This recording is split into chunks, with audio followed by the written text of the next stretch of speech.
What's up, everybody? Welcome on in. It's the Brass Ring Media Podcast for Tuesday night, May 6th, 2025. Glad you're here. I'm glad I'm here. Zach Haydorn, your host. Tyler Sage will be on his way very, very soon. You like the new frame? You know, that's cool, right? Thank you to Dominic D'Angelo, our new partner in crime, for that, doing a wonderful job with all of our artwork and so much more. But I am pumped to be here, and we've got a lot to discuss. It's crazy how much that we've got and how little time we have today, because it's just it's going to be a stacked agenda. We got Backlash coming up on Saturday night. I will be in the building for that, so I'm excited to be able to cover that live for us. We also need to talk some of these WWE releases. Not so great news coming out of WWE on Friday afternoon that we haven't really been able to break down. So I definitely want to do that too as we talk here today. If you are catching us right now on YouTube, hello, thanks so much for being here. If you are checking us out and you're seeing us for the first time, or you just watch us on the Rob Van Dam X account, thanks so much for being here as well. We are here with this show 2 times a week, once on Tuesday nights, once on Thursday afternoons, and a lot in between with various podcasts under our Brass Ring Media banner. And we just officially merged with One True Sport last week. And it's been so cool to kind of get all of our vision off the ground with, Brass Ring Media 2.0, if you will. It's been really fun. So thank you to everybody who's checked out our stuff and who's watched us on YouTube and who's read us on Substack with our daily newsletter. Just thank you for checking us out. And thank you to all of our members as well. If you're interested in becoming a member with Brass Ring Media, you can do that right now on Patreon. Patreon.com/Brass Ring Media. It's right here. Right there for you, just in case you want to give it a shot. We didn't have a member podcast last week because we are tripling up this week because we have some topics that we wanted to hold off on and discuss. Tomorrow, the member-only podcast, the first one of the week, will be me breaking down TNA Rebellion from last weekend. I was able to finally check out that show, and I've been wanting to check out a TNA pay-per-view just because like they've got some buzz as much as TNA can have. They've sold out recent TV tapings and Rebellion, and they got this partnership with NXT and WWE. Joe Hendry appearing on WrestleMania. So, I want to cover that too. And so I watched the show, broke it all down, super excited for it to go up. That's going to be available for members tomorrow. Also, this week we'll have our regular weekly member-only show. And then on the weekend, we'll have our Backlash pay-per-view review show, which we do for our members after every major pro wrestling event. So don't miss it. Don't miss out on that. Patreon.com/Brass Ring Media is how you can become a Brass Ring Media member. It's only $4 a month to get all of that stuff. And you can take us a month at a time or pay for the whole year. There's all sorts of things.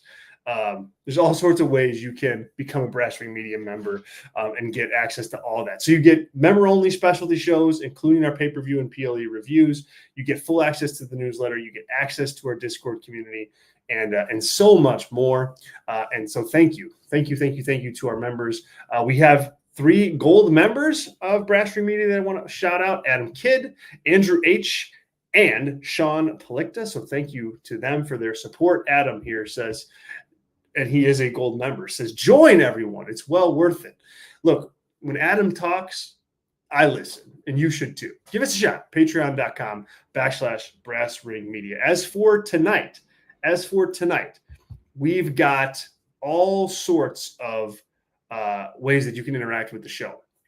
You can chat with us in the live chat, and we've got all sorts of people jumping in there right now. Adam's in there, Mike's in there, Zach's in there, E is in there, and so many others. So you can do that. You can also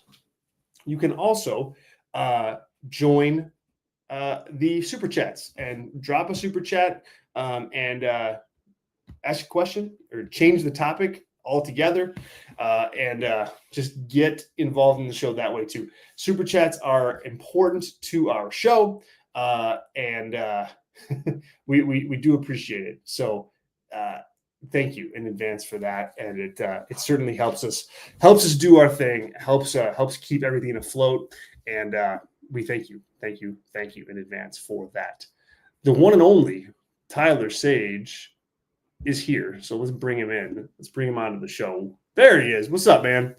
Hey, how are you? Doing good. Just taking care of a little bit of business while you're getting situated. Wow. Thanks, sir. Dude, that's an old school. Yeah, it's like the Wolfpack one. Pretty cool. Oh my god. One of my favorite shirts. Wow. That is old school as old school can get. Damn. Nice. Where did you get that? I don't know. It's hard to remember where I get things. I've had it for a minute. I think I got this on Depop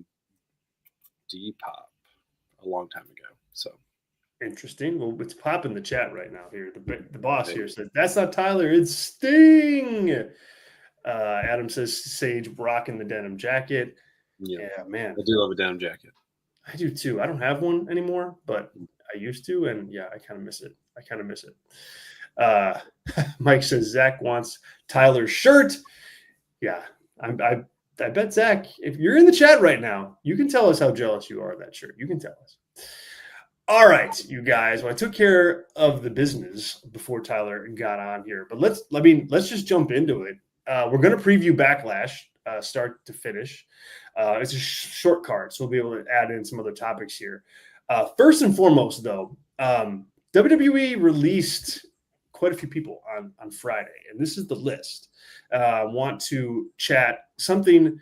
We can talk to specifics here, but I also want to talk kind of broader, big picture on WWE releasing people, and is that okay at this juncture? But this is the list of folks that were released on Friday: Braun Strowman, Dakota Kai, Shayna Baszler, Caden Carter, Katana Chance, Kora Jade, Gigi Dolan, Eddie Thorpe, Riley Osborne, Jakara Jackson, Ora Mensa, Javier Bernal, and the trio known as Gallus, Joe Coffey, Mark Coffey, and Wolfgang.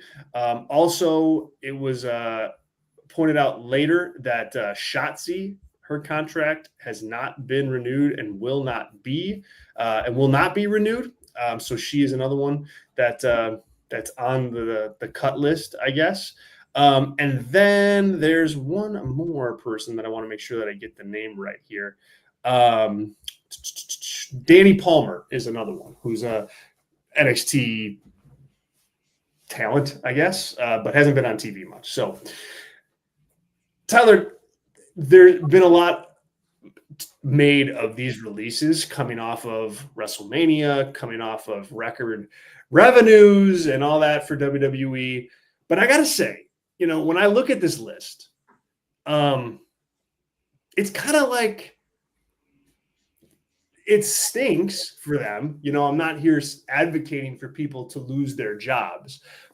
However, when I look at this list, I don't think that WWE made any kind of glaring, shocking moves with this. When you take the list at face value, when you just look at it from a list perspective, I don't think they lost anybody here. I don't think they really sacrifice much by letting this talent go. And I guess that maybe that's a little cold, but I think it's also reality. Like it's like sports team. You're not guaranteed a lifetime spot on the roster. You're just not. And sports teams are worth billions. And it's to me, it's just kind of like it's WrestleMania, season's over.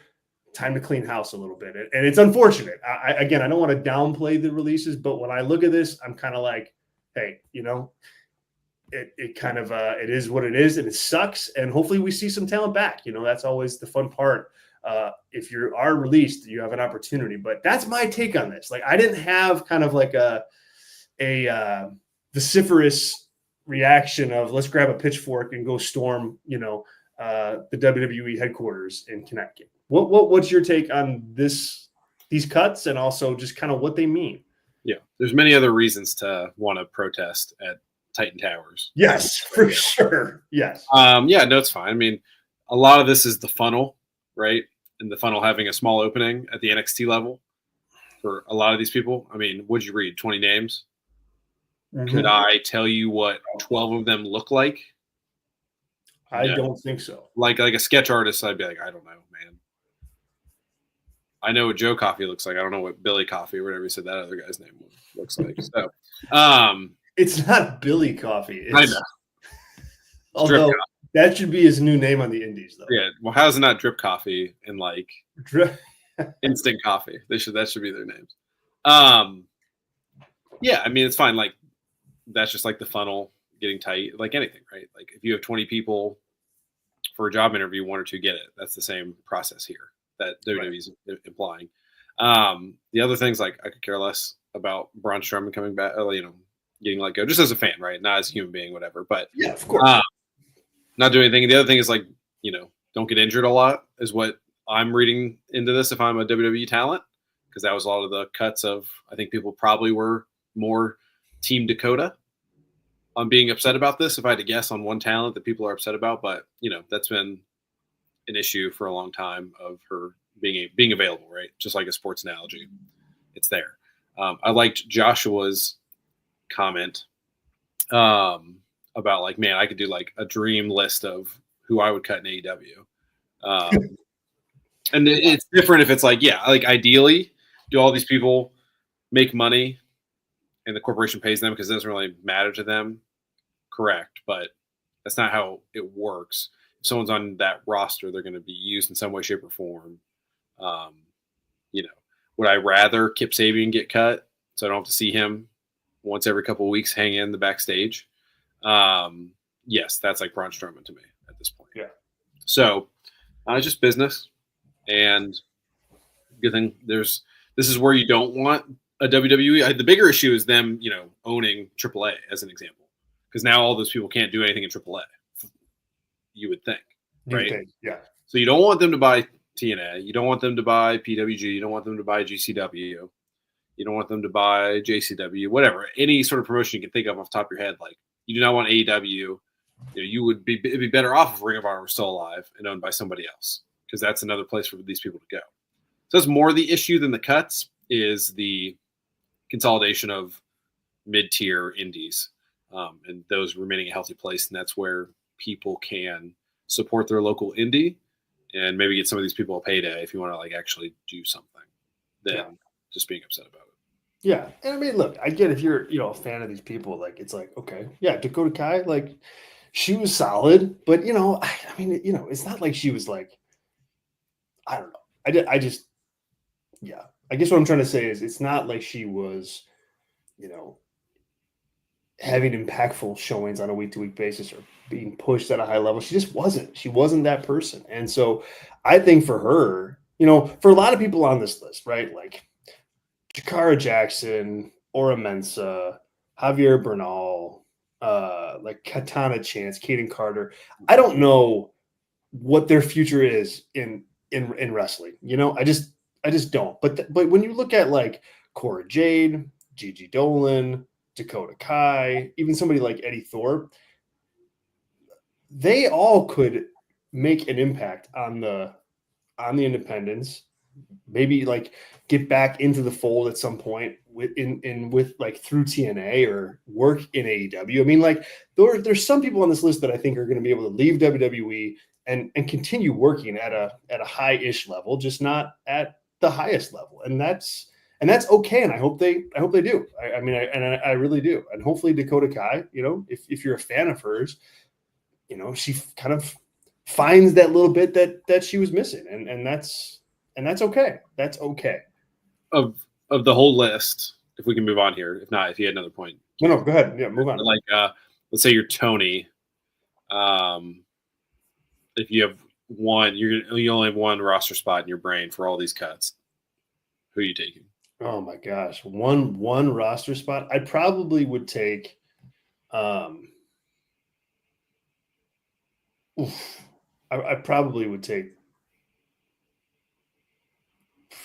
Man, I don't know. I don't think I would take. I mean, I'll answer, but I think my answer actually is I don't think I would take anybody. I don't think I would sign any of these. Yeah, I think one is like the max, maybe two. But I think Shotzi in AEW. There's like some collision main event type car crash matches you can get out of her. Yeah. And fills a spot for like a Chris Statlander to beat somebody to like make sure she can be like the gatekeeper of the mid card. Yeah. Shotzi works. I think Kora Jade, she's mainly not even because she's like overly talented or anything like that, but she's young. She's got a whole like career ahead of her. Is it her or Indy Hartwell that their whole personalities they've met CM Punk once? I can't remember. That's her. That's Kora. Oh yeah, then no, she's dead. She's dead to AEW. Oh, that's true. Yeah, good point. Good point. Yeah, where's Phil at? Phil couldn't step in and save her job. That a nice little video of him training her backstage on how to get a payday after WWE. I didn't think about that. I mean, I still think Phil would coach her on going to go get the bag if it's there for you. But honestly, I don't think it's going to be there for anybody. Like AEW is not signing Braun Strowman. They're not going to sign Shayna Baszler. I don't think they should sign Dakota Kai. Like, I just don't think she is not somebody that comes in like, Mercedes Moné. It's just that's not her. So oh my God, what was her name? The tag team one is or was married to Ty Dillinger, Sean Spears. Oh, the Iconics, yeah. The Iconics. Yeah, like what are they doing? Like that's probably like Dakota's path. Yeah. I think so. Right, exactly. And like, so I mean, like, it begs the broader question: like, is in a company that WWE that's turning all sorts of profits and all sorts of money, and they're making all sorts of deals, this is not a fun part of the business, but it happens in every business. It's not just WWE. It's not just wrestling. Like, it happens all sorts of places. And so, to your point, there's a lot of reasons why you should storm the gates of WWE, but again, call me cold, but I just don't think this is one of them, just generally speaking. Yeah, agreed. Let me go to some chats here. Let's see. To answer your question, we got some people following up on Kora Jade. So Adam Kidd says Kora Jade, and Adam is a gold member. We got Zach saying Dakota Kai is the only person Tony should consider. Let's see. What else do we have here? Zach says here, Zach wants Dakota Kai to come back so she can get fired a third time. I don't want anybody to get fired. I just want to put that out there and be clear. That's not what I'm angling for. It's just, you can't have an overly bloated roster. As Adam Kidd says here, a bloated roster. Most of these releases don't end up being movers anywhere else. And if they are, just in catering, let them go and try to make it somewhere else. Yeah. I mean, there's a part of that here too, which is, you don't want, or like if you're a talent, right?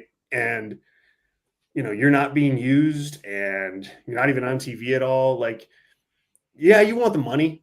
like being released from WWE is not good for the bank account, right? But they're going to have many more opportunities to like be a performer and up their game as a talent outside of WWE. They're going to get more reps for one thing. And so, yeah, the losing the check hurts, but you also need time. You need time. You need airtime. You need time in the ring. You need time on the microphone.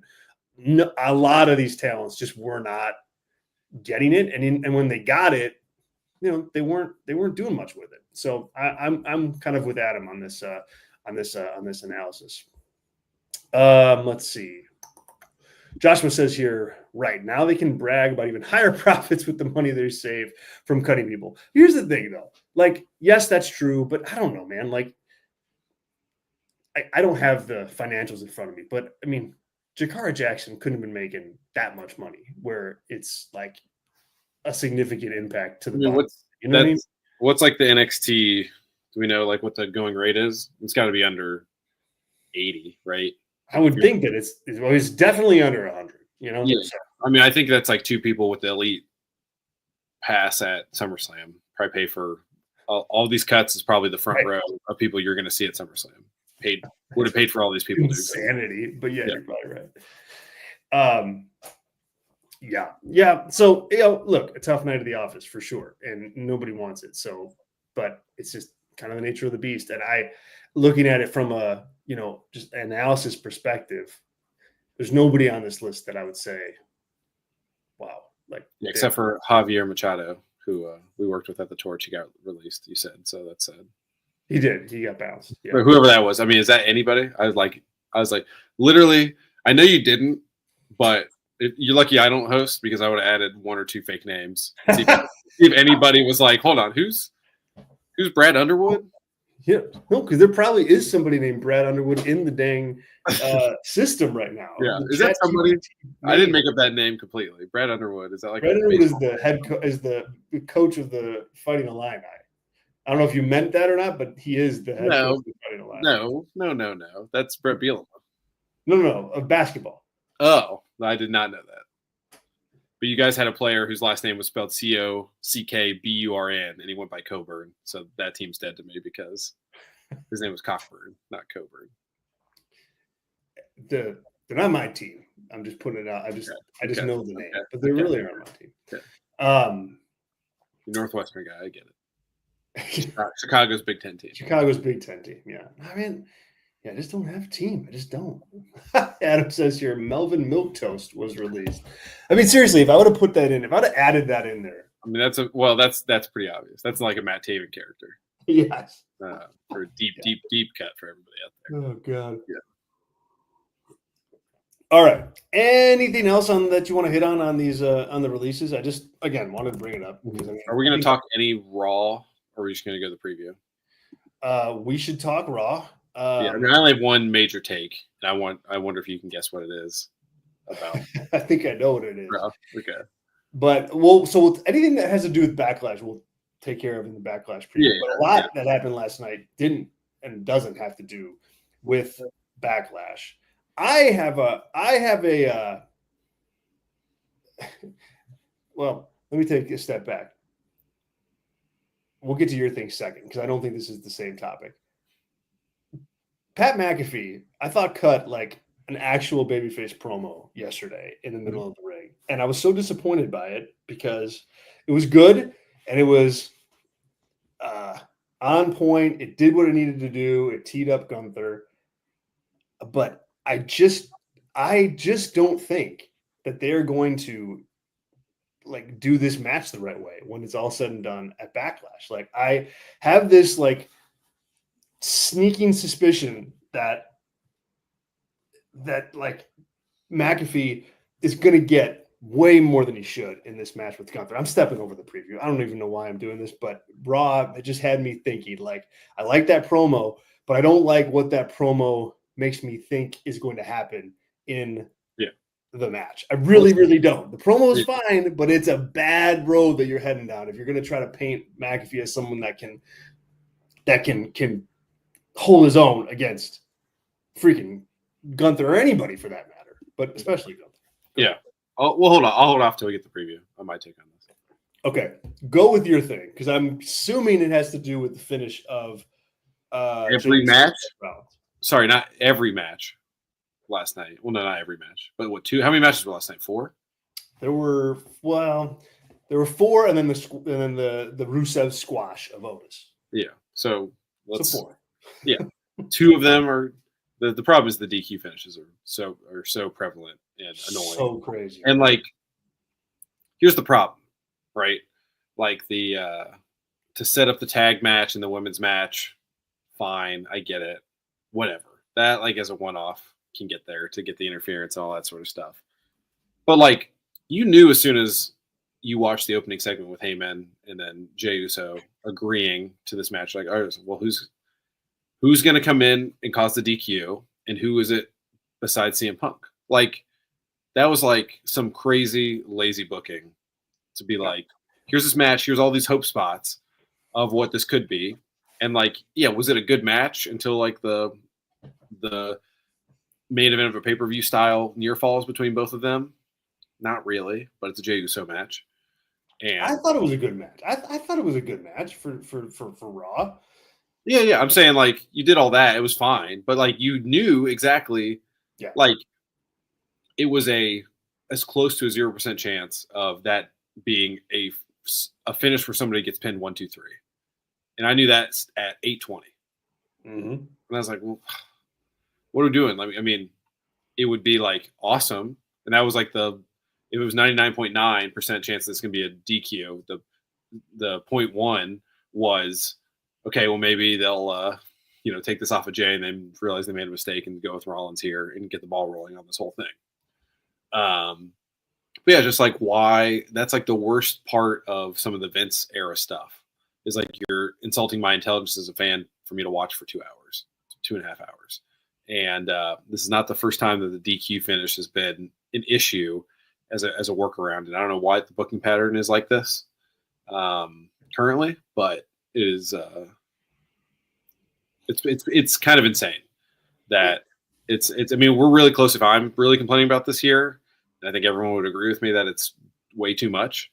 They are like at a dangerous precipice of being in that like 2021. When was it really, really bad last time where like everything felt like a DQ finish or spots? I mean, it's been like that in multiple kind of stretches. Yeah. But I mean, I think the most recent is like, the end of Vince. So 2021 coming out of the pandemic for sure.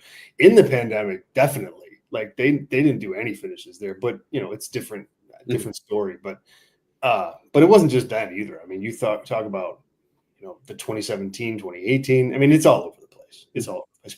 But it was like, I think like 2022 when Paul Levesque took over, 2023, when he took over, it was a little bit better. And now it's not anymore. And I'm with you. Like you when that match is announced, you're like, okay, cool. That's a cool match. But you're not getting a finish. And to me, it's like, I think about this two ways. The first being, there's nothing wrong with doing DQ finishes or no contest finishes. Like that is a tried and true strategy from a booking perspective to get heat, to tell stories, all that.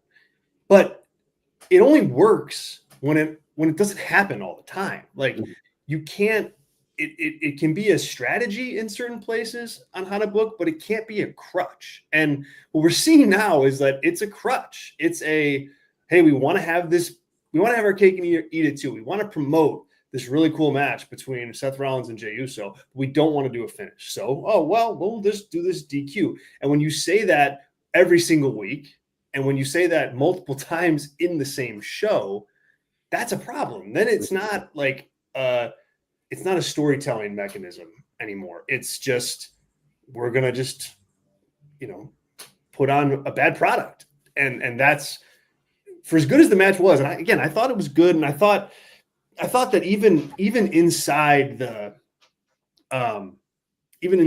formula that you knew was coming, I thought that the match, like they built in some near falls where, if you're not like super tapped in, you may have caught yourself thinking like, oh my God, Seth's really going to win this at the end.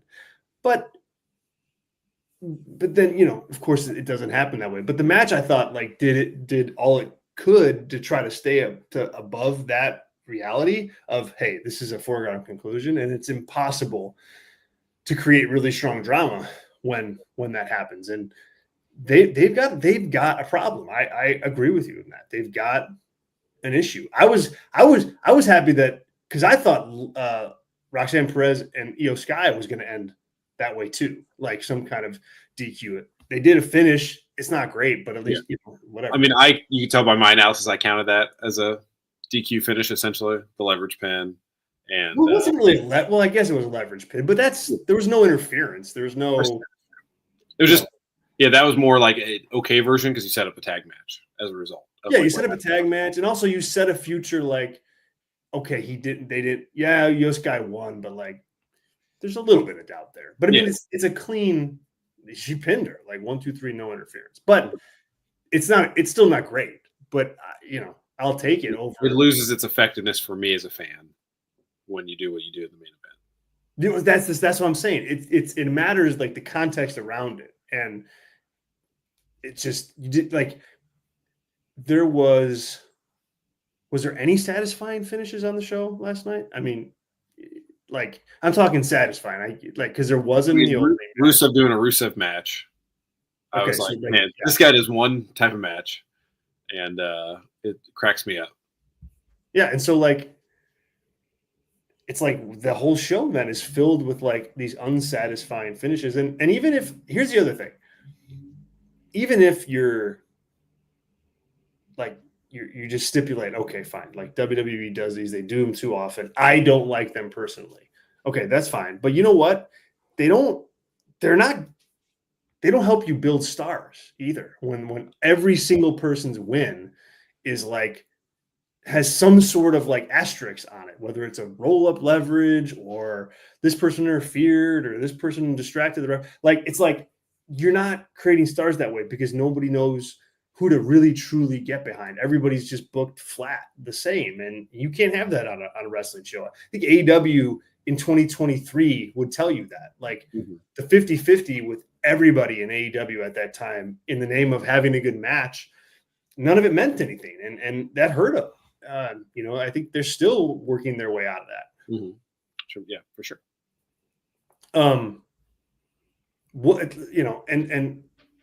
Let's take it from a different angle. CM Punk is back. He cost Seth the world title. Mm-hmm.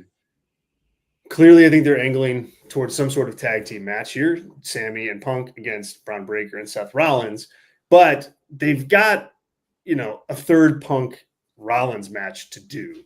When that happens, do you think it's for the championship? Like, do you think Seth beats Jay like sooner than expected? Like, was this a tease of that, or just a way to get some people to turn on Netflix on a Monday night? Well, I sure hope so as a fan. But yeah, probably. What's the pay-per-view schedule? So they've got this pay-per-view on Sunday or Saturday.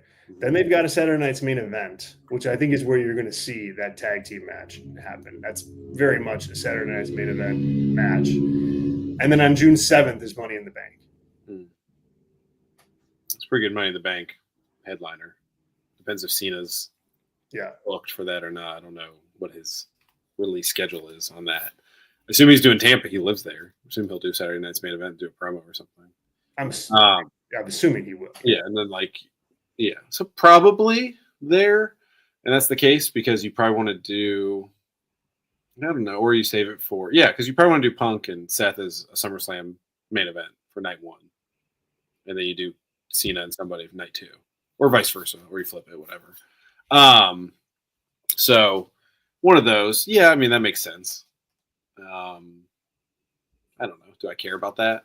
Their feud is not really for the title. So I guess I'm interested to see if that would matter or give it any more juice than it has currently. But, I mean, probably. I just don't want Jay to be champion at really any point, present or future. So that's my bias. Yeah, and I think you kind of have to get the title on Rollins, like for the whole show to make sense. Like he's got to. I think he has to be the champion. I mean, it's like when Jay.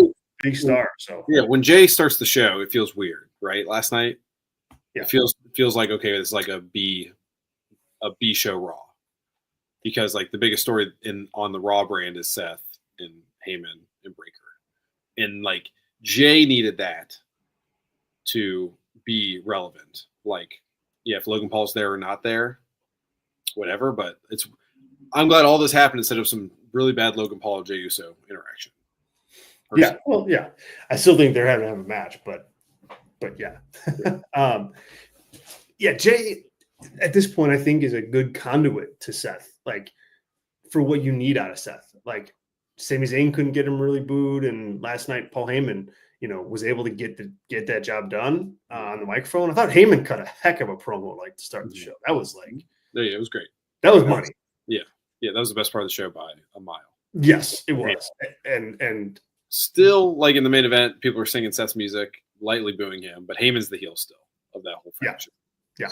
Well, and Seth, again, he's got to give something up. Like, just get rid of the damn song and the dance and all that. Like, I don't think it's that hard. Like, I think he can take that away, especially if he does it as like an FU to the fans. Like, that'll get heat, and you put that with Heyman, and I think you're in a good spot. But yeah, Heyman was great last night. Have him coming through the crowd, a la hated Roman Reigns, a la hated Jon Moxley. Yes, yeah, right. But then you're stepping on Jay's gimmick. That's his thing. Yeah, that's more of a really crappy Gunther character move to do. And I know we'll probably get to. I totally agree with you, Zach, and Adam as well. I thought Gunther was again inept last night and like looked so weak in comparison. So I think his character. I think his character is totally obliterated personally, but we'll get to that. We will definitely get to that. Let me get to some chat stuff here, and as we talk a little bit about the finish. Adam says here it's cowardly booking. I can't argue with that. I really can't argue with that. Cowardly booking, and also like entitled booking. I think it's like you're trying to sell these matches as huge, but nobody buys that they actually are going to matter. And I said this all throughout when Vince was booking too. It's like, when you want to play a card and you want people to pay attention to a big match that you book, if the fans are conditioned to just go, like they're not going to be a finish. Those big matches that you book don't mean anything. And look, I know that he put on a, Rhea Ripley versus Io Sky Raw match, and they did a title change there, but that's one in many matches. These matches have to feel like they matter. And that kind of ruined.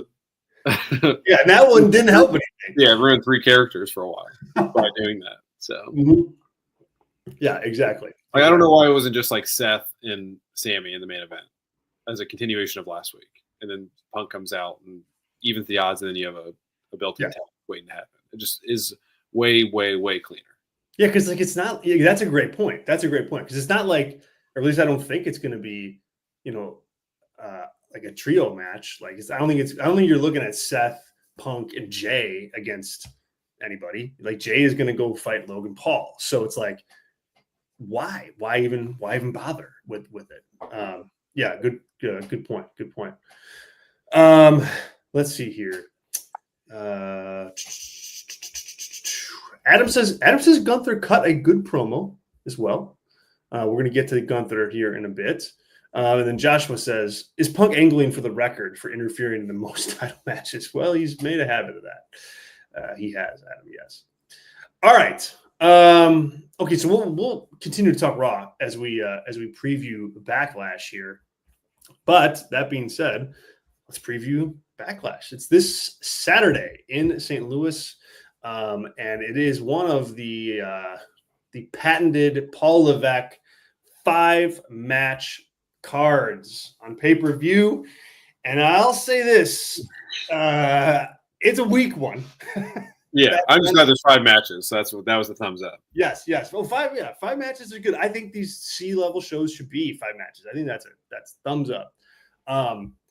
Real quick, E, I see your question here. I got a flag. We'll answer it at the end of the show. So thanks for sending that in. So yes, so it's a 5-match card, but boy, is it weak from multiple levels. I think you've got really. Yeah, I mean, is the 4-way the most anticipated match on the card for you? Yeah, from an in-ring, absolutely, yeah. Absolutely. And the rest of it is kind of like these are Raw matches. I mean, depending on what you think of Lyra Valkyria, that'll definitely, enter into how you like grade that one. But then there's the main event, which we'll talk about, and it's pretty blah too. So yeah, this one's interesting. Adam says here, if I had to pay for Backlash, I would not be watching. Oh, no question. And they would not book the show if they were going to ask their fans to pay $60. This is definitely well, we got them anyway on Peacock, so let's just try this out. If you had to pay, it'd be John Cena and Big Show as your main event. Yeah. Oh, geez. Oh, my God. God, How many that times did you pay for that? I know I paid for that at least 2 times. I paid for that.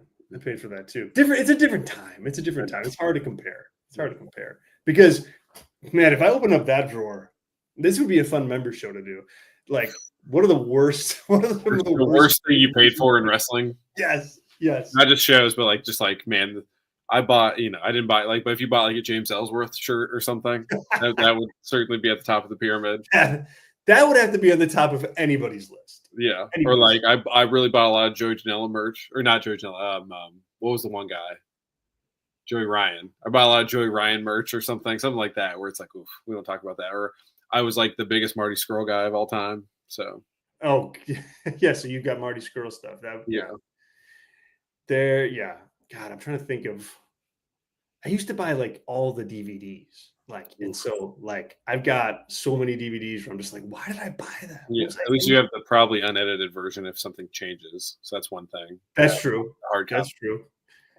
It's still like I'm still like they're right over there. They're in the closet right here. And it's like Slam, I think it's okay. Yeah. Ooh, Velveteen. Oh, good one. Good one. See, this is why the show would be good. Adam Kidd says I had a Velveteen Dream shirt. You're not the only one, Adam. You're not the only one. He had so much promise. Minus all the so much promise, and then the human got in the way. Mm-hmm. Shame. All right, let's preview Backlash here. First up, a Monday Night Raw match from a couple months ago. Dominic Mysterio defends the Intercontinental Championship against Penta. This was made last night, so extremely short notice. Tyler, what do you think? Is there anything to say about this other than it's happening? It probably won't have a DQ finish because it's on pay-per-view. That's my analysis. And who's going to win? Oh, it's going to be Dom. Yes, I think it's going to be Dom. It's going to be a cheating win for sure. But whatever. This is such a. If this is on Raw, would this open or close the show? No. Yeah, so that tells you. Unless they're going to go like 25 minutes or something, but no. Come on. No. I'm curious to see how Dom interacts with Penta, and like, how does Penta like the human, the meta of this? Like, does he try and like push Dom like to a kind of, does he try and blow him up, etc. As like a thing of like, you're not a real luchador, so I'm gonna like kind of own you in this ring, even if you're gonna win. I think that'd be an interesting subplot to monitor. Yeah, he'd like pull a Roosh on him or something. Mm-hmm. Like, and really, Roosh used to do that to guys too. Like, where you could just tell. He used to. Yeah, well, he's not on. He doesn't wrestle matches anymore. So yeah, I'm with you on this one. Dom wins, and the best thing you can hope for in this, if you ask me, is that they get some time, and you can see if they can, put something together. That's number one. But two is, and we just got it in the chat here. Adam says, I could see Finn screwing Dom. And like, that's the final nail in the coffin of Judgment Day is just around the corner, right? Like, it's almost done. And just a matter of when Finn pulls the trigger, or if Dom kind of turns on Finn first and goes full babyface, which is what I would do. I think you want Dom to show that he has a little bit of a spine here if he's going to go babyface, but I just think it's too soon. Like, and I don't think Penta is. He'd be a fine Intercontinental Champion, but I think it's just too soon to do it on a show like this. So I think they're angling towards Finn and Dom, maybe at SummerSlam. Like, maybe that's a SummerSlam match, and if that's the case, I think pulling the trigger here would be too early. Yeah. My analysis would be like, I don't care about that story at all. But so I'm trying to think of I think you're right. I think there's bigger and better things. I think the flip side of that, if I'm Triple H, is get it over with and do that match on Raw in 2 weeks. That could also be a Saturday Night's Main Event match. Yeah, bigger and better things for Dom to do, in my opinion, than Finn Balor. All right, then we've got the much maligned Gunther versus Pat McAfee. It's a 3-week build we're talking about here, stemming from Gunther attacking McAfee and attacking Michael Cole, and McAfee defending the honor of Michael Cole. As I said earlier, McAfee's been fine in this, like as far as like a guy who's fighting for his friend, and I think he cut a fine babyface promo last week or on Raw last night. But to me, it's all about how the match goes. If this goes even like 80-20, I think it's a problem. I'm not as down on Gunther as you are, but a bad match here, and I don't mean like a bad match from the perspective of 5 stars. I mean like just a poor design of a match that's not thought through, and that is prioritizing McAfee over Gunther, I think could really hurt him and get me to a place where you are now with him. And they're just teetering on the line. And I just, normally baby faces in WWE canon don't say the stuff that McAfee did if they're just going to get squashed, in the match. This just doesn't happen. WWE does not have their baby faces put out stuff that's not going to come true in some form or fashion, typically. And that makes me very, very worried about this one. But, Gunther's going to win. I don't doubt that. But it's how he wins and how dominant he is that matters. And he needs to take 95% of this match, maybe one little mini hope spot from McAfee, and that's it. And I just don't see it going that way. So this I don't think is good in the long term, even though I think the build itself has been fine. So I'm going to take Pat McAfee to win this match in my official prediction. I think that's the story they're trying to tell you. I don't know what that is about.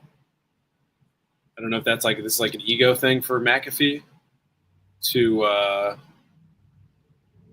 stay on. If that happens, Paul Levesque has to turn in the booking card. The inmates are running the asylum at that point. Yeah, here's what I was doing here. Yeah, when you're going to have Travis Scott probably in the main event of SummerSlam, right? Yeah, right. Same thing. I don't. This is not me saying they should or what. Let's say that happened, and then maybe this time next year Gunther gets released. How shocked would you be by that currently? Let's say Pat McAfee wins, and then we get to this time next year, and Gunther's on the cut list. If Pat McAfee wins, and Gunther's on the cut list, right? Well, I mean, I would see that as a cause and effect. If Gunther is going to lose to Pat McAfee, mm-hmm. That's it. You're done. He's done at that level at that point. Yeah. I know he just resigned too, Andrew, but you can cut people. They're 10. Yeah, you can cut people. Yeah, Andrew H says here. Hey, Andrew, good to see you. Thanks. And you can re-vinyl that bus for Pat McAfee. For Pat McAfee. So that I don't think that can be undersold. How they value all these tertiary piece of crap people that they've brought in slowly into the company. Just think of the really good idea of the roast that blew up in the face that you would have suggested, while you have that guy on commentary, etc. And which, by the way, they haven't let the light of day either. Yeah. The roast. No, that if that went well, that would have been everywhere. And yeah. So I'm just saying, the mechanics of the way the business operates, letting Rock do what the Rock's done recently, right? All of this is antithetical of what you want to do to run a strong promotion, right? All the headwinds that Triple H is dealing with from a booking perspective is just something to keep in mind, because I think if there's above him, be hey, we need to keep Pat happy. He wants to get a big win. It's post-Mania. I just think he'd be okay, I don't care. I'm not dying on the sword for Gunther, and I can convince him it's a big spot to be in. If Gunther does win, I do think it's going to be a Rusev type match where he dominates the beginning. McAfee gets a lot of the middle and hope spots in the middle, and then Gunther gets choppy, and then cheats to get a win. Where Pat McAfee, if he does lose, is certainly not tapping out, which is insane to me. He's certainly going to go to sleep, while Gunther tapped out to Jay Uso. So either way, it's all bad. Big mistake. Big mistake. Like that has to be the number one way that this ends, right? For you, is Pat McAfee passes out and is valiant in passing out. For me? Yeah. No. So you think he like taps out? Not what you're booking. Like what you think Gunther's going to win. You think Pat McAfee's going to tap out to a show? Oh, I see what you're asking. Mm-hmm. No, I think no, I think he's just going to get straight pinned. A couple power bombs pinned. Did Adam Cole pin McAfee? Is that how that match ended? I think so. That's a good question, though. You talk. I'm going to look it up. Okay. Well, I think that dictates like different eras too. That's 2019 that happened. That was pre-pandemic, right? Yeah. That was pre-pandemic. And no, that was where's that pandemic? That was pandemic. Okay. Which is more like palatable too. But that's before Cole left. It was like Cole. He won straight up. Just a Cole. Yeah. Okay. Panama Sunrise and beat different, but level of celebrity for Pat McAfee at that point too. That's what exactly right. He it's not so much that, I mean, the circumstances around McAfee has totally changed and the whole company has changed like significantly. So I don't know if you can really even compare. And like I think that's Triple H having more control in NXT to be like, hey, this is cute, but no way you're beating my guy in Cole. Yeah. And now there's a lot more circumstances like, I think Triple H has more power than Pat McAfee. But the fact that I could even say that with like, maybe, is like a bad sign for how this is being run as a company. Look, if things go that way, I'm serious. Like you really have to think about just what the company is booking for at that point. Well, maybe that's the 3D chess of Rock to get the book for Gourds. It could be like I would be. Look, nothing WWE does shocks me, but this would be surprising. Or that finish to me would be surprising because it's just so it's just so short-sighted, and not even that. It's just so ineffective. And Pat McAfee is not even like, he's not even like Logan Paul. He's not even a guy that like is a celebrity character on the show. He's just an announcer. Like this is like Michael Cole wrestling at WrestleMania. Like it doesn't. I think that would signal that there are bigger issues going on creatively in WWE if that happens. Yeah, certainly give us plenty to talk about. All right, we also have the four-way for the WWE United States Championship. Jacob Fatu defends against LA Knight, Drew McIntyre, and Damian Priest. I think this is your match of the night. I'm looking forward to this match. I don't like Fatal Four-Ways all that much, but, dude, these guys all like to hit each other hard. They all like to hit very hard, and I am kind of excited to see what they do. I don't think there's any drama in the finish. I think Jacob Fatu is pinning LA Knight to keep the singles matches with Drew and Damian alive, but I'm excited to just see the match play out. There's one match that I was looking forward to most from an in-ring, as we talked about. This is definitely it. There's a lot of talent in this ring. But it's all for Jacob. I mean, it really, or should be. We'll see if LA Knight can do his spot successfully in back-to-back pay-per-views. So back-to-back shows. Yeah. Yeah. I wonder like how much they'll want to influence like the Mike Bailey, Ricochet, Kenny Omega multi-man match. I know I'd want to try and like compare myself if I'm a performer into those things. But yeah, I mean, Fatu wins, but it should be a hell of a match. Good time. Good, like old time, new school, old school combination match, which I think is like a strength that WWE doesn't lean into enough. Yeah, well said. We got some chat here on Gunther. Joshua says here, if Gunther loses, I really hope he likes that bus. Yeah. A lot about this bus. Mike says Gunther must have gotten a really nice bus. Can I ask a question about like the bus? Because they don't do as many house shows as they used to. Yeah. So what is the like real point? Like he lives probably in Tampa, right? Or Orlando or something, because he's not from the United States, so he probably lives close. So like he flies to, where were they at last night? They were in Omaha. So he flies into Omaha, and the bus picks him up at the airport, and he drives to the arena in that thing?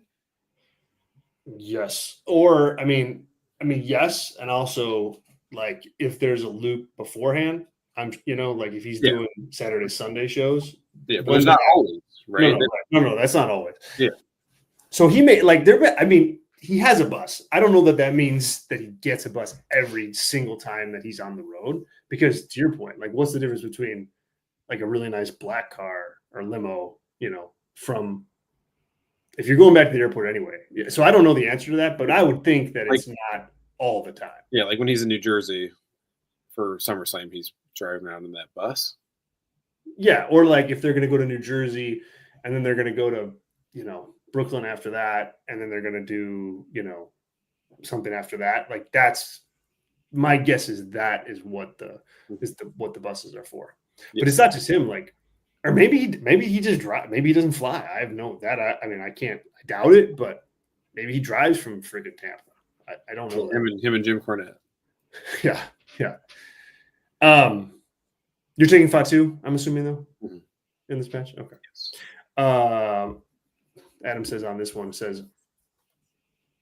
a good old Haas match. Yeah, that's the best way to put it. Joshua says Fatu dog walks the other three. Yeah, it's gonna be a good match, but we know what's gonna happen here. Lyra Valkyria is going to defend the WWE Women's Intercontinental Championship against Becky Lynch. We saw a little personality from Lyra this week. That was good. I think it shows just how. I mean, Becky, I think, is able to pull a little bit more out of her than her other opponents have. But Becky's still getting some cheers. I mean, there's still pockets of fans out there in last night that were cheering her for a pay-per-view. I think that is going to make life more difficult for Lyra Valkyria, and they're going to have to be careful with how they book this match and how they wrestle the match. But, I think this could be a good match if it has the time. I mean, Lyra Valkyria can wrestle. There's no question about that. And so can Becky for the most part. I just don't know that, Lyra should be hanging on to that title. I think if you want to make her as a babyface, put her on the chase and see how she does. I think that's when you really will get a sense of what she has as a babyface, like on the level of Becky. And so the only way to do that is Becky wins. And so I'm taking Becky here. I'm hoping it's a good match. I'm hoping that this one surprises people.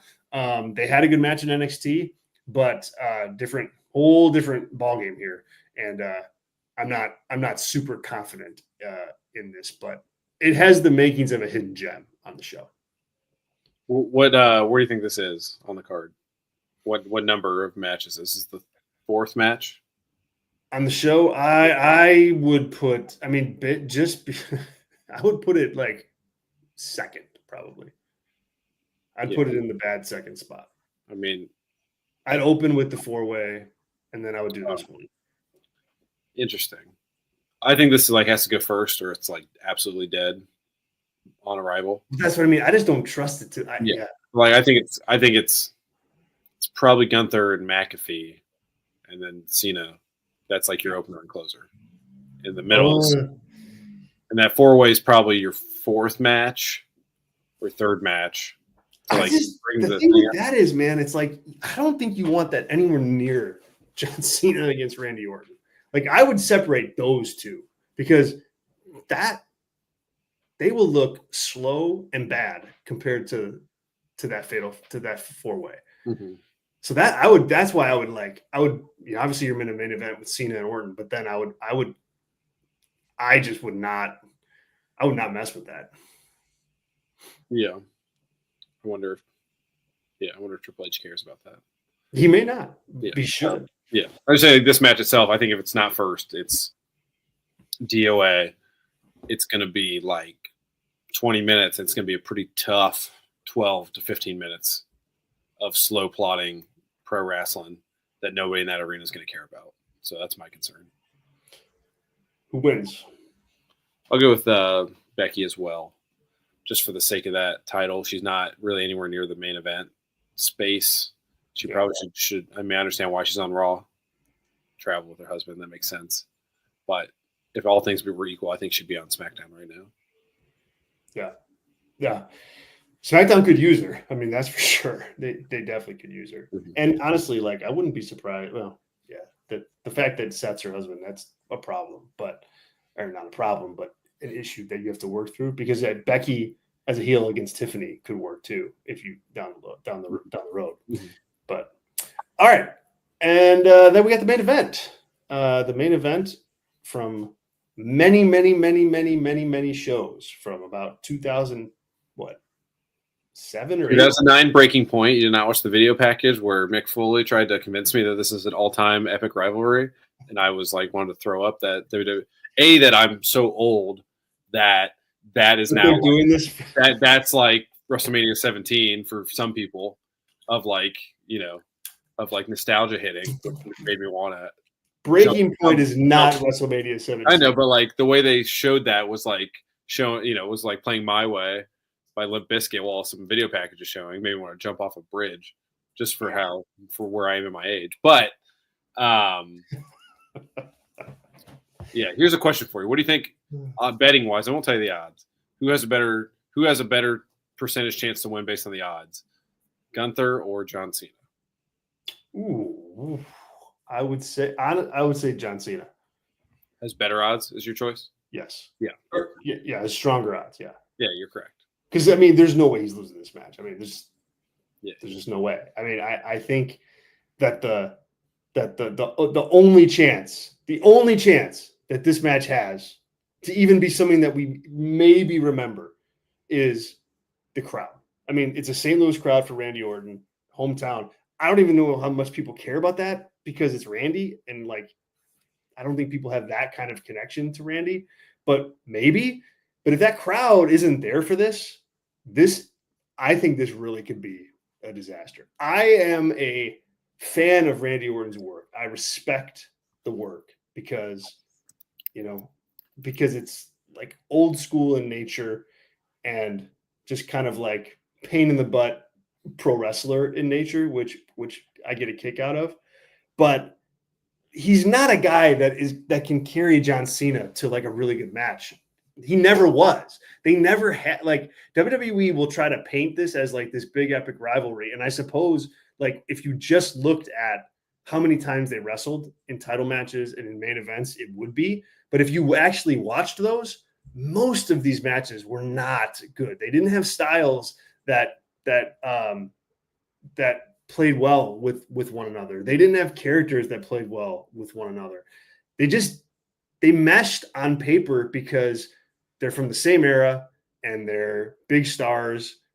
And so, yeah, you line those stars up and you go, but this never proved itself out in concept as much as it did in theory. And there's no reason to think that when one of the guys is now in his mid 50s, that all of a sudden that's going to change. So if this match is 7 minutes or 8 minutes and it's less is more and the crowd's into it, that's the only chance that this has. Yeah. But if this goes 20 minutes, like, forget it. Like you're talking about an epic bomb with like your hands here with an RKO that doesn't break the announce table.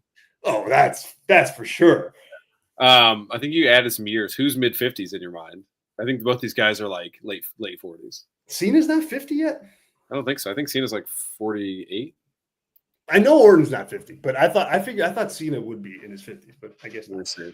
I'll look it up. He's 48. We're usually on the money with these. So. Yeah, he's 48. He turned 48 April 23rd. So I was like literally like 2 weeks ago he turned 48. Okay. But still, I think my point still stands. Yeah. So here's if I give you the choice here, what is a better match in the ring? Adam is 48. That's crazy, Adam. You look like you're late 30s. Congrats to you, brother. Yeah, you do. What are you eating, man? Don't answer that, Adam. No, just kidding. Don't answer. Would you rather? So here's like the worst, the equivalent combination of an AEW is Chris Jericho versus Adam Copeland is like the equivalent of this. So what's a better match, that or Cena Orton? In the ring, not story, whatever. I mean, there's no story. In the ring, I mean, Jericho and Copeland. Yeah, which is frightening. Yeah. To be like, I think it's pretty clear, and that is like a horrifying choice. Yeah. It's like I didn't even want to say that out loud. Yeah, well, like this match, I mean, it won't be like the worst main event in WWE history, right? That's pretty hyperbolic to say. No, it won't be, but this is like it could be. Yeah, if the crowd's ended it like you said, it's rough. It's gonna be a rough one. And there's like just no drama either. Like normal, like no Rock, no Travis Scott in St. Louis. You can guarantee yourself that that's not happening. Yeah. I mean, Travis Scott got RKO'd, and then Cena took advantage and won. Like at least that'd be like cathartic to see Travis Scott take an RKO from like a kayfabe perspective. Right. Yeah, I mean, you could conceivably do that, but again, I don't. Yeah, I don't think that's in the cards because he's not going to be in. He's not going to be in St. Louis. We got a couple notes here from our chats. Adam says this should have been set up as a false count anywhere walking brawl.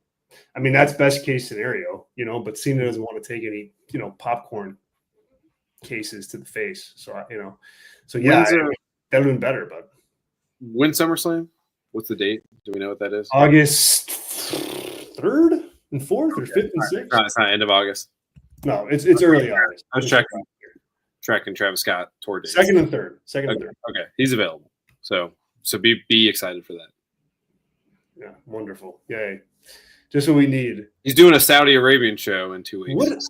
So he's tied up with TKO big time. What does Travis Scott have over The Rock that makes The Rock want to include him in everything? Like it's just like The Rock's a bigger star than Travis Scott, right? Yeah, I mean he's dating a Kardashian, married to a Kardashian, I think.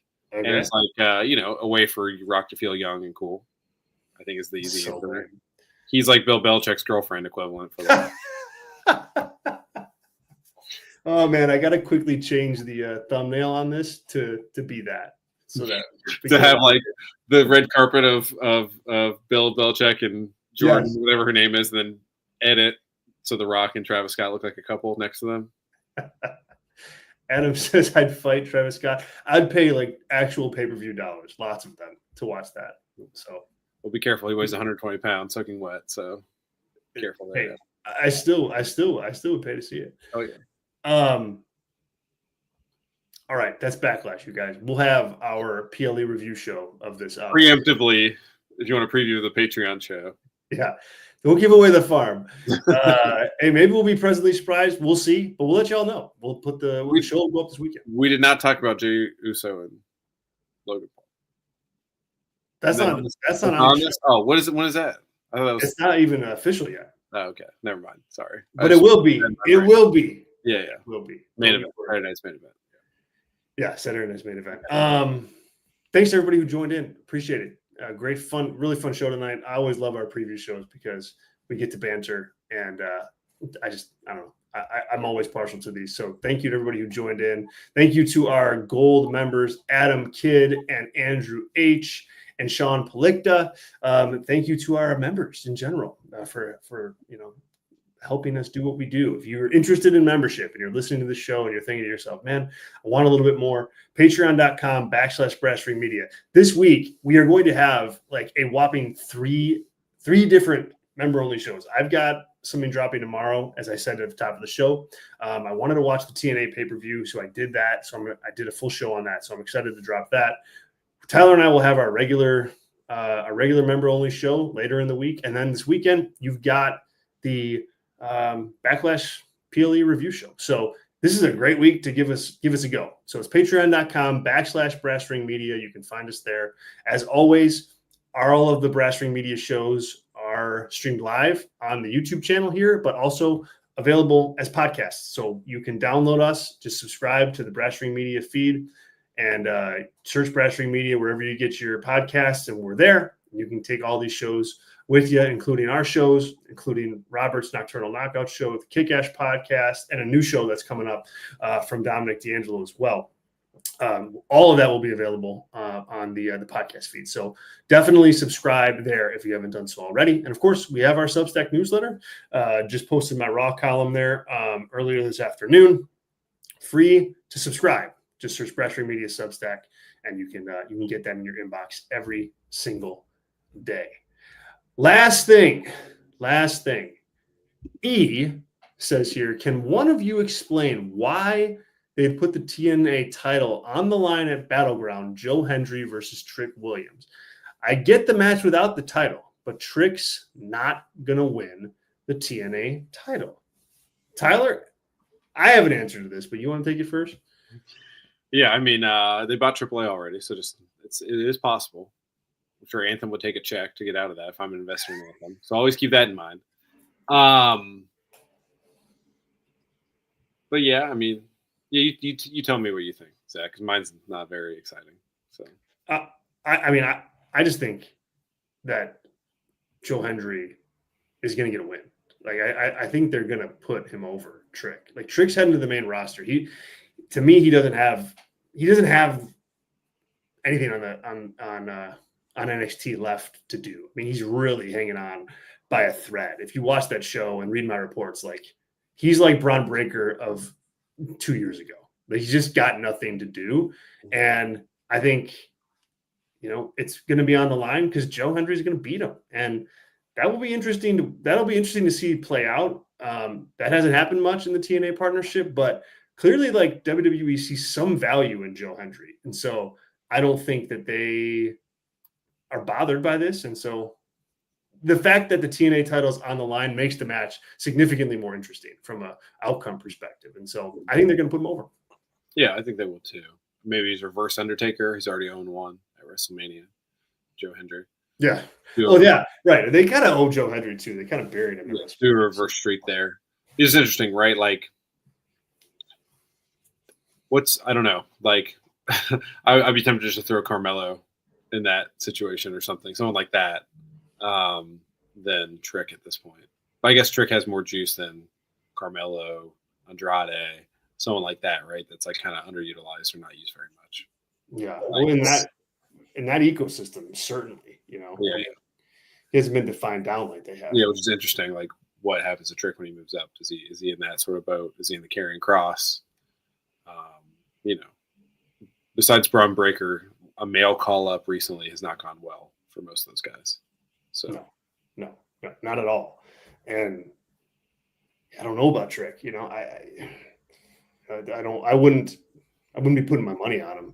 I think he can be, I think, a decent sized star for them, but the proof's in the pudding. It's just we don't have any yet. So, but yeah, that's hopefully that helps you. I think that's what it is. And so, if you're a Joe Hendry fan, if you believe, watch Battleground. I think he's going to get a big win there. Good question, E. Thank you. All right, guys. Once again, well, hold on. Let me just take it from Damien here. We got a new contributor. Damien says, Brass Ring Media, who do you want to win? Not who you think's going to win. Randy Orton or John Cena? I want John Cena to win just because there's bigger matches for him down the road. Like I want to see, the Cody match again. I want to see Punk, perhaps. I mean, I just think there's more opportunity there. Yeah, we deserve it. So I'm going to pick John Cena as well. Because we as wrestling fans deserve wrestling taken away from us. So we Yes, we do. We do. Oh my gosh. Joshua says you're going to watch Zach's interview with Lyra after this. I'm in bed, so I have to finish it tomorrow if she speaks interrupted too much. Well, I'm trying to keep her on track, and she gave some good stuff. She gave some good answers. Did you tell her nickname? I did not let her know that people in the Brass Ring Media ecosystem are calling her C-SPAN. She probably doesn't know what C-SPAN is, right? She probably doesn't. No. So that's fine. You give us some fun acronym and then have her put C-SPAN on her trunks. And really, when Jericho had the goat on his trunks, the newest, I don't know, Adam, I need a acronym for C-SPAN, and then we can push that as what we really call her. Like FTR was F the Revival, right? So, and that's now their life. Their livelihood is based on that. So. God, I forget that's what they're named after. But yeah, look, if this happens and C-SPAN becomes a thing, WWE owes us big time, and Lyra owes us. If she slaps it on a shirt, we're in trouble, guys. We're in trouble. Yeah, we are open for purchase, just like AAA is. Just like yes. I will sell out in 2 seconds, just so everybody knows. I probably won't really bad Sam Robert or what's the other guy's name? that does like all the post and pre-show Oh, stuff. God, who is that guy? The guy from the bald guy from New York. Yeah. Somebody in the chat help us out. Yeah, I okay. can't stand that guy. I can stomach Sam Roberts, but yeah, I'll retire before I do that. Peter. Peter Rosenberg. Yeah. Before I do either of those jobs, I'll retire from the business. I cannot stand Peter Rosenberg. Holy cow! Don't get me started on this, guys. I'm signing off before I am. Thank you, everybody. We appreciate it. We'll be back on Thursday with the show. Robert will be live tomorrow, 6 Eastern, so don't miss it. Or excuse me, 6 Central, so don't miss it right here on the Brashear Media YouTube channel. Thank you. We'll talk to you guys real soon. See ya.